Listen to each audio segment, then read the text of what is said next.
नमस्कार, मैं संदीप सिंह पघाड़ा। आप देख रहे हैं आपका अपना फेवरेट चैनल ANH आधार न्यूज हरियाणा। इस समय की महत्वपूर्ण अपडेट लेकर के आपके साथ लाइव जुड़ा हूं। अपडेट ये है कि इस समय हम लोग पहुंचे हैं फतेहाबाद शहर में, और फतेहाबाद में यहाँ पर बहुत सी समस्याएं हमारे आगे आई, तो उन समस्याओं पर चर्चा करने के लिए हमारे साथ मौजूद हैं बलवान सिंह दौलतपुरिया, जो कि पूर्व में विधायक रहे हैं और यहाँ पर लोगों की समस्याओं को बड़ी गहराई तरह से जानते हैं, समझते हैं। उनसे बातचीत कर लेते हैं कि वो क्या कुछ कहना है उन समस्याओं पे, और चुनाव आ रहा है, चुनाव को लेकर किस तरह की तैयारियां उनकी है।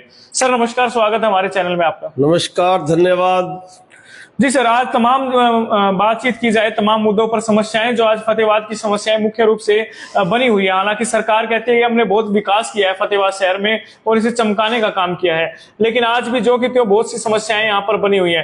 तो इन समस्याओं पर आपका क्या कहना है? सरकार के जो वादे हैं उन पर आपका क्या कहना है? फतेहाबाद विधानसभा के साथ साथ फतेहाबाद जिले में समस्याओं का अंबार लग चुका है जी। और भाजपा सरकार ने अपने 10 साल में विकास के नाम पे कहीं भी एक ईंट लगाने का काम नहीं किया।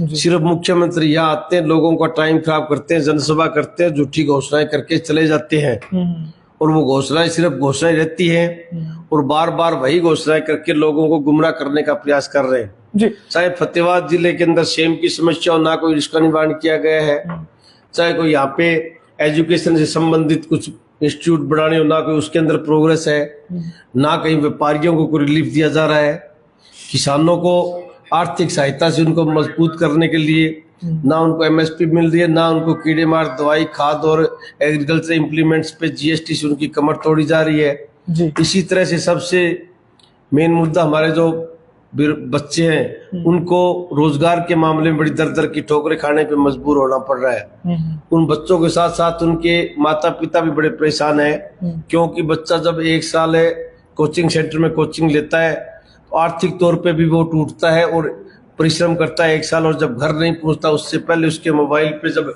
मैसेज आता है कि पेपर लीक हो गया तो बच्चे का जीना दुभर हो जाता है। ऐसी बहुत सी बातें हैं जो हरियाणा सरकार ने आज हरियाणा प्रदेश की जनता के साथ करके आज हरियाणा प्रदेश की जनता इन सभी मुद्दों को लेकर त्राहिमाम कर रही है। जी, आपने बात की कि बहुत से मुद्दे हैं और बहुत सी सरकार आती है, खुद मुख्यमंत्री आते हैं यहाँ पर, घोषणाएं करके चले जाते हैं। तो इसी बात पर एक ध्यान आता है कि पिछले दिनों यहाँ पर घोषणाएं हुई और उस घोषणाओं में बताया जा रहा है कि वहां पर DPRO को जो है आत्माराम जी, उनको तुरंत प्रभाव से सस्पेंड कर दिया गया। ना कोई जांच की गई, ना कुछ पता लगाया गया कि दोषी कौन है। बताया ये जा रहा है कि जो रिपोर्ट लेकर आए थे वो भी खुद मुख्यमंत्री जी चंडीगढ़ से लेकर आए थे, लेकिन फिर भी जो है आरोपी उन्हें बना दिया गया, सस्पेंड उन्हें कर दिया गया।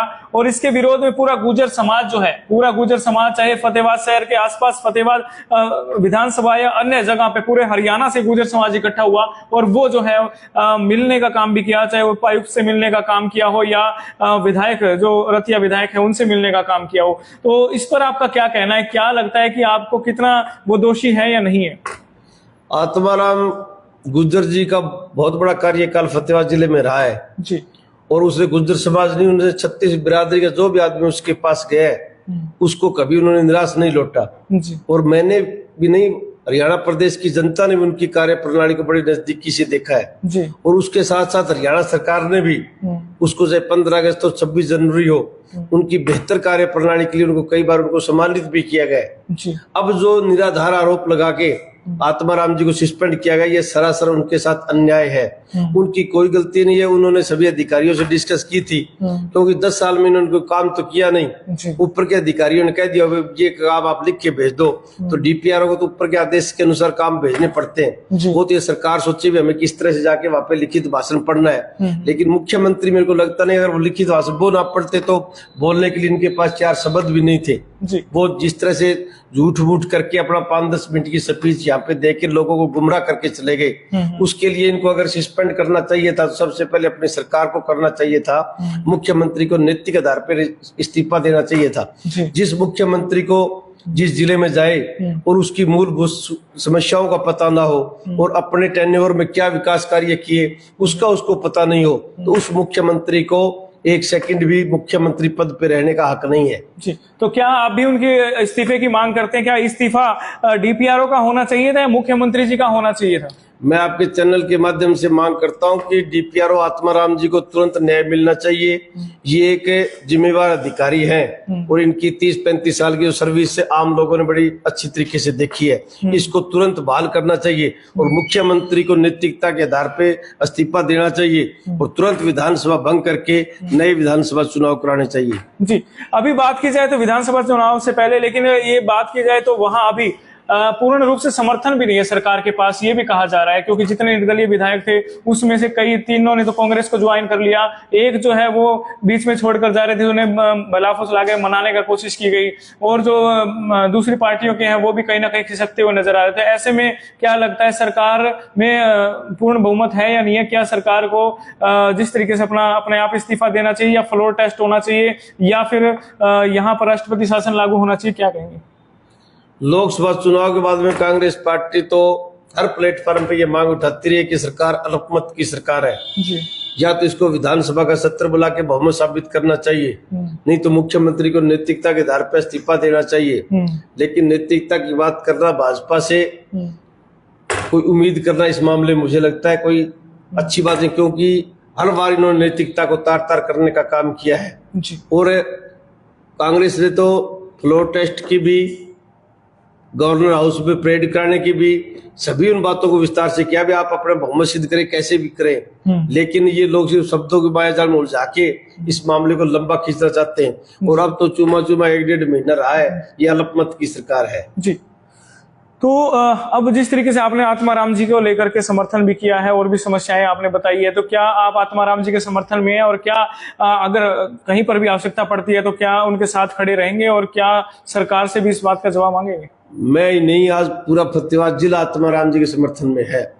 हमारे जिले की एक मिजाज रहा है, किसी के साथ अन्याय होता है तो वो दलगत राजनीति से ऊपर उठ के उस व्यक्ति का, चाहे वो राजनीतिक हो, चाहे वो गैर राजनीतिक हो, चाहे वो कर्मचारी हो, उसका साथ देते हैं। और आत्माराम जी को जहां भी जरूरत पड़ेगी, मैं ही नहीं, हमारा पूरा फतेहाबाद जिला आज उनके साथ है जी। तो सर, अभी बात की जाए कांग्रेस की, तो कांग्रेस में किस तरीके से यहाँ पर तैयारियां आपकी हो रही हैं? कई जगह पर बार बार ये कहा जाता है कि कांग्रेस में गुटबाजी रहती है, एक तरफ हुड्डा ग्रुप, एक तरफ सैलजा ग्रुप रहता है, तो इस पर आपका क्या कहना है? और कांग्रेस जो है फतेहाबाद में कहाँ किस तरह से स्टैंड कर रही है? कांग्रेस में गुटबाजी की बात तो हमारे विरोधी पक्ष के लोग और गोदी मीडिया फैलाती है। आपने पिछले लोकसभा चुनाव में देखा, पूरे हरियाणा प्रदेश में कांग्रेस ने एकजुट होकर चुनाव लड़ा और 10 में से 5 सीटें जीतने का काम किया, और दूसरी जो 5 सीटें हमारे वहां पे हमारा बहुत अच्छा प्रदर्शन रहा था। अगर गुटबाजी होती तो ऐसा प्रदर्शन नहीं हो सकता था। इसी तरह से पिछले विधानसभा चुनाव में जो ये भाजपा वाले 75 पार का नारा दे रहे थे, विपरीत परिस्थितियों में कांग्रेस पार्टी ने 31 सीटें जीतने का काम किया था। अगर गुटबाजी होती तो 31 सीटें हम नहीं जीत सकते थे। और जहां तक फतेहाबाद जिले में कांग्रेस की बात है, तो जिस तरह से पिछला लोकसभा चुनाव का परिणाम ही बता रहा है, ये मेरे कहने की जरूरत नहीं है कि 3.25 लाख वोटों से आदरणीय बहन कुमारी सैलजा जी को सिरसा लोकसभा क्षेत्र के मतदाताओं ने जिताया है, और उसके अंदर लाख वोटों से ऊपर की भागीदारी फतेहाबाद डिस्ट्रिक्ट की है। और मैं आपके चैनल के माध्यम से बताना चाहूंगा कि आने वाले विधानसभा चुनाव में फतेहाबाद की जनता ने मन बना लिया, तीनों की तीनों विधानसभा कांग्रेस पार्टी की झोली में जीत के डालने का काम करेंगे। जी सर, अब बात आ जाती है टिकटों की, तो टिकटों को लेकर के पूरे के पूरे कांग्रेस के अंदर जो है बहुत से उम्मीदवारों की लंबी लिस्ट लगी हुई है। उस लिस्ट में फतेहाबाद का भी नंबर आता है, और नंबर आता है तो वहां पर नाम दौलतपुरिया जी का भी आता है, और भी उनके साथ बहुत से उनके साथी टिकट की मांग करते हैं। ऐसे में दौलतपुरिया जी को टिकट क्यों दी जाए, ये बताएं।